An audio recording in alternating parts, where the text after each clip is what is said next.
Hi there, welcome back. This is a video requested by Lauren, who emailed me the other day with a problem, and it's a common problem. It's a problem that many students at A-level face. That is, they consistently score low on their 20 markers and their 12 markers, and the teachers give them that feedback of, you're just not including enough AO2. So what this video is going to do is break down how you can start to get more AO2 in your answers. We're going to look at two questions to do that, one 20 marker and one 12 marker. Let's go.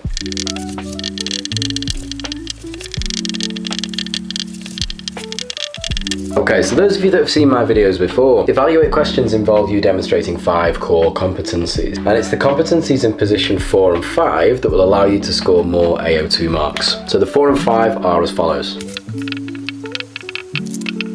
So the secret is, when you read your question and you start to break down that question, the pre-planning process is the way that you will start to think about, how is it that I am going to score my AO2 marks, and therefore how is it that I'm going to score more marks altogether. Because AO2 essentially alludes to you needing to balance your response, also form a justified judgment, which is essentially the conclusion. That is meeting that command word of evaluate. So for me, AO2, it's not worth overcomplicating. It's just thinking about it in terms of balance and thinking about it in terms of making those justified judgments, particularly in your 20 markers. So one of the easiest ways that I tell my students to think about it is, imagine you're in a courtroom. And you may have been drunk in that video, correct?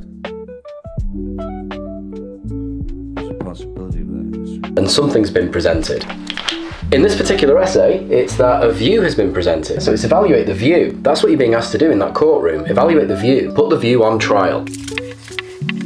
So the view on trial in this particular question is large-scale water management projects. They create more problems than they solve for people and environments. Now, the mistake that a lot of students make at A-level is thinking, right, I've just got to argue that they do that. I've got to include loads of AO1. I've got to include lots of reference to places. I've got to include loads of key terms. I've got to develop my response. I've got to get those chains of reasoning in. So this particular management strategy leads to this, leads to this, leads to this, leads to this. And that's a problem for people. And it's a problem for environments. And what will then happen is, it won't provide that counter argument. That's where your AO2 is going to come from. So we've got to make sure that we're saying it doesn't create more problems than they solve. Sometimes these management strategies, when we consider them from another perspective, solve more problems for people and environments than they create. So it's always thinking about how on earth do we counter it. And there's a few tips and tricks that I teach my students how to look out for your opportunities for AO2.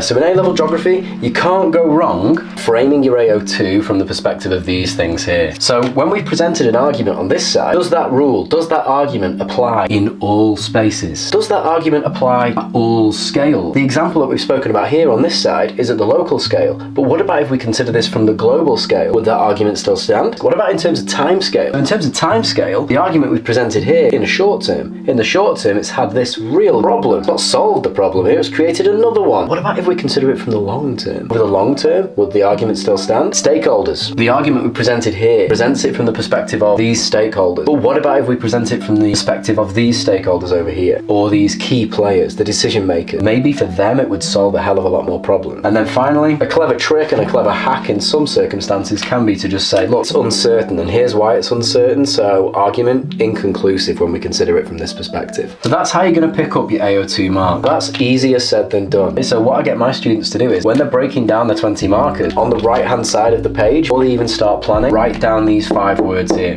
So it will start to skew their thinking in terms of, what can I get evaluative statements on? Can I do it on place? Can I do it on scale? Can I do it on timescale? Can I do it on stakeholders? Can I do it on uncertainties? So let's just go through a little example now.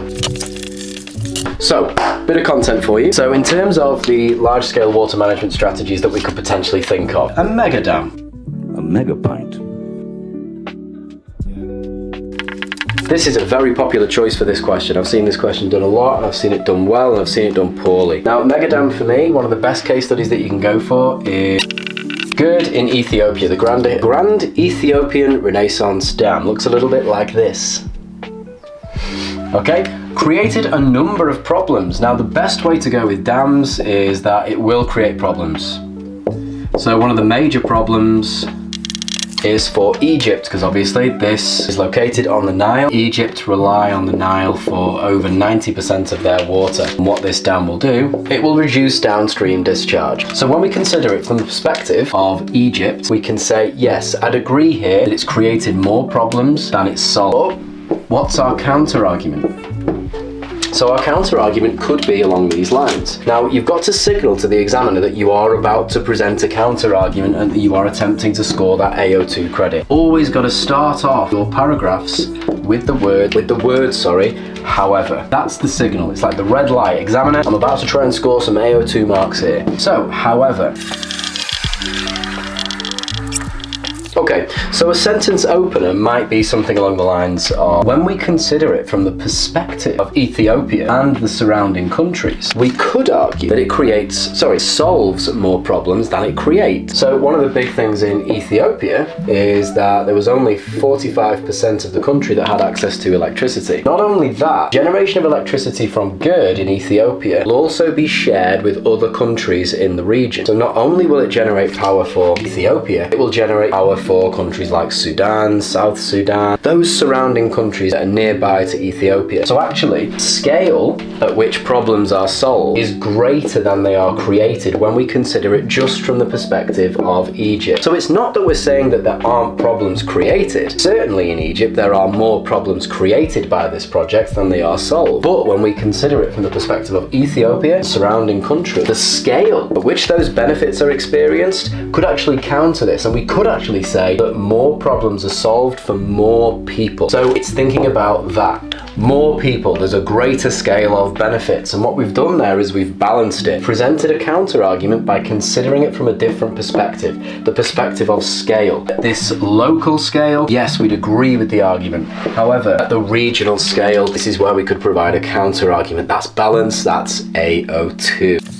Other things, obviously, when you're answering this question, we've just covered people there. You aren't going to get full credit unless you also cover environment. A really good idea would be to do something like desalination. Now, we consider it from the perspective of certain countries. Again, at the local scale, in some environment, brine is produced and marine ecosystems are damaged. So those ecosystems, we can definitely say that there's more problems created than they are solved. Case study for this, we can use Singapore, 30% of their water. Now, when we consider it from AO2 perspective, when we're considering it from the perspective of environment, there's that magic word again, but we could consider it from the people perspective. There's definitely more problems solved than created when we consider it from the perspective of people. So a really good AO2 trick can sometimes be, yes, environments, more problems. However, people, more solutions. Yeah, so look for the ways in which you can provide balance. From this perspective, we agree. From this perspective, we don't. Okay, so for top shelf AO2 credit, you then need a conclusion. Now remember, your conclusion is a justified judgment. This is where you fundamentally have to say, you have to put yourself out there. Do you agree or do you disagree with the view? Now this is where you can be clever. This again is where you can make decisions from different perspectives. So your conclusion doesn't always have to be something where you are making a decision, yes or no, black and white, yes or no, I completely agree with this view, or I completely disagree with this view. You can again summarize using your perspective. So for example, I've seen students do this really well. So from the perspective of the global scale, let's think about this at the global scale and the amount of benefit this has over the cost, or the amount of solutions that this creates over costs. So you might say from the global perspective, I disagree with this view, because the vast majority of these projects, these large-scale water management projects, are things like mega dams, desalination plants. They are solving global issues like water insecurity, energy security issues, and if we're providing renewable energies, that at the level of the planet is solving the issue of global warming, or taking steps towards solving the issue of global warming. But the global scale, I would absolutely disagree with this view. I think they're actually solving more problems than they create. However, when we consider it from the local scale and the direct impacts on specific stakeholders, particularly those that are displaced by these projects. So for example, something like the China South-North water transfer, the displacement of people in the south from rural areas. In rural areas, we would say, yeah, we can say that they agree with the view and they create more problems than they solve. So your conclusion can be things like that. You can almost break up your decision making. So if we're thinking about it like the courtroom trial, we've heard arguments and we're found guilty on this, but not guilty on this. Yeah, you're coming to a qualified judgment, a justified judgment, and that is how you're going to get more AO2. So let's have a look at another question. Okay, so once again, we know what we have to do now. We have to do that quick breakdown. Okay, so once again, what I've done, I've spotted the command word. It's an assess. I know I have to balance. The next two most important words are the ones next to it. The role of physical factors, and relating that to water stress. On this side here, I'm going to go through my physical factors. Okay, so there's a ton of arguments that we could go through here. Go through geology, and that is the positioning of aquifers. Less aquifers, more water stress. Could also be meltwater. Yeah, less meltwaters from obviously having a topography where it doesn't lend itself to cryosphere stores that then melt in the winter and lead to a healthier amount of water in those periods of time. Less meltwaters, more water stress. Climate. If the climate determines that you will have a short rainy season or two rainy seasons like a lot of African nations, and again that will influence patterns of water stress, particularly as climate change is making those worse. Now these are all things that are going to play a role, yeah, an important role. So when you're being asked to assess the role, two options for our AO2. We can go with that one there, which is decreasing the role played by geology is this. And this is where we can bring in something like there could be some kind of human engineering that decreases the role played by geology. So some kind of human engineering strategy in a place where there are a lack of aquifers could be that, and it decreases the role played. There's another option as well. There's always this one too, yeah? A greater role is played by. So a greater role could be played by groundwater abstraction, okay?